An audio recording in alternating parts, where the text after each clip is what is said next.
જામનગરમાં 76માં વન મહોત્સવની એક પેડ માં કે નામ 2.0 અંતર્ગત ઉત્સાહભેર ઉજવણી કરવામાં આવી હતી। વન વિભાગ અને જામનગર મહાનગરપાલિકાના સંયુક્ત ઉપક્રમે વૃક્ષારોપણ અને જનજાગૃતિનો કાર્યક્રમ યોજાયો હતો। સામાજિક વનીકરણ વિભાગ દેવભૂમિ દ્વારકા દ્વારા જામનગર જિલ્લામાં કુલ 19.43 લાખ ઔષધીય સ્થાનિક અને ફળાઉ પ્રજાતિના રોપાઓ ઉછેરવામાં આવ્યા છે, જેનું આ મહોત્સવના માધ્યમથી વિતરણ તથા વાવેતર કરવામાં આવશે। ચાલુ વર્ષે વિવિધ સરકારી યોજનાઓ હેઠળ કુલ 116 હેક્ટર વિસ્તારમાં વાવેતર કરવામાં આવ્યું છે। આ વિશેષ અભિયાન હેઠળ જામનગર જિલ્લામાં 15.93 લાખ રોપા વાવવાનો કે વિતરણ કરવાનો લક્ષ્યાંક નિર્ધારિત કરવામાં આવ્યો છે। જામનગર મહાનગરપાલિકા વિસ્તારમાં ગત વર્ષે 1 હેક્ટરમાં વન કવચનું નિર્માણ કરવામાં આવેલું હતું અને ચાલુ વર્ષે 2 હેક્ટર વિસ્તારમાં વન કવચ અને 1 હેક્ટર વિસ્તારમાં અર્બન ફોરેસ્ટનું નિર્માણ કરવામાં આવશે। આ પ્રસંગે મેયર વિનોદભાઈ ખીમસુરિયાએ જણાવ્યું કે જામનગર મહાનગરપાલિકાના વિસ્તારમાં રોડ સાઇડ અને રોપા વાવેતર થઈ શકે તેવા વિસ્તારમાં વધુમાં વધુ વૃક્ષોનું વાવેતર કરવાનું આયોજન કરવામાં આવેલું છે। તેમજ કાર્યક્રમમાં હાજર રહેલ તમામને વધુમાં વધુ વૃક્ષો વાવવાનો સંકલ્પ લેવડાવવામાં આવેલો હતો। આ પ્રસંગે deputy mayor Krishnaben Sodha, standing કમિટીના ચેરમેન નિલેશભાઈ ગગેથરા, કમિશનર ડીએન મોદી, વન અધિકારી પ્રશાંત તોમર અને શહેર ભાજપ પ્રમુખ બીનાબેન કોઠારી, આહિર કન્યા વિદ્યાલયના ટ્રસ્ટી મુડુભાઈ કંડોરિયા તથા લાલાભાઈ ગોરિયા વગેરે હાજર રહ્યા હતા। આ તકે મેયરે આપેલી વિગતો પ્રસ્તુત છે।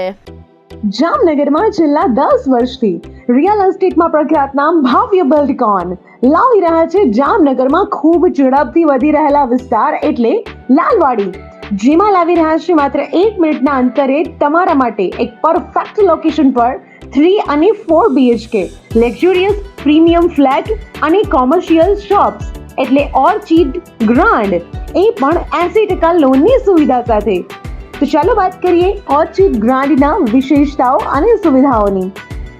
RERA approved, club house, gym, children play area, multipurpose hall, walking track, senior citizen area, gazebo, EV charging point, personal allocated parking, 2 lift, CCTV camera, power backup for common area, underground and overhead tank, RCC frame structure, fire safety જેવી બીજી ઘણી બધી સુવિધાઓ તો આપ રહસ્યની જોઈ રહ્યા છો।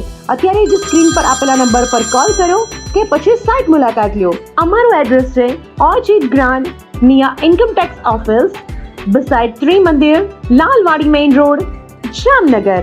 વન વિભાગ દ્વારા 76માં વૃક્ષારોપણ કાર્યક્રમમાં જામનગર મહાનગરપાલિકા અને વન વિભાગ દ્વારા 76મો વૃક્ષારોપણનો કાર્યક્રમ આહિર કન્યા છાત્રાલય જામનગર ખાતે કરવામાં આવેલો હતો। આ વૃક્ષારોપણમાં જામનગરના કમિશનર સાહેબ, ડેપ્યુટી મેયરશ્રી, ચેરમેનશ્રી, દંડકશ્રી, શાસક પક્ષના નેતાશ્રી, તોમર સાહેબ, વન વિભાગના અધિકારીઓ અને કન્યા છાત્રાલયની બાળાઓ અને જામનગરના પ્રજાજનો હાજર રહ્યા હતા। આ 76માં વન વિભાગ દ્વારા કાર્યક્રમ કરવામાં આવે છે, એમાં આદરણીય નરેન્દ્રભાઈ મોદીનું જે સ્વપ્ન છે કે ગ્લોબલ વોર્મિંગ ચાલી રહી છે, એના ભાગરૂપે હરેક એક વૃક્ષ વાવવું જરૂરી છે। એક વૃક્ષ માં કે નામ, હરેક નાનામાં નાના માણસોએ એક પોતાના ઘરે એક વૃક્ષ તો કે એકથી વધુ વૃક્ષ હોવા જોઈએ, તો જ આ ગ્લોબલ વોર્મિંગથી આપણે હવે આ ભારત દેશ બચી શકશે। આના સિવાય બીજું આપણા આગળ કોઈ વિકલ્પ નથી। એના ભાગરૂપે આજે અહીંયા કાર્યક્રમ કરવામાં આવેલો હતો અને બહોળી સંખ્યામાં કાર્યક્રમ અને વૃક્ષોનું રોપાણ કરવામાં આવેલું હતું।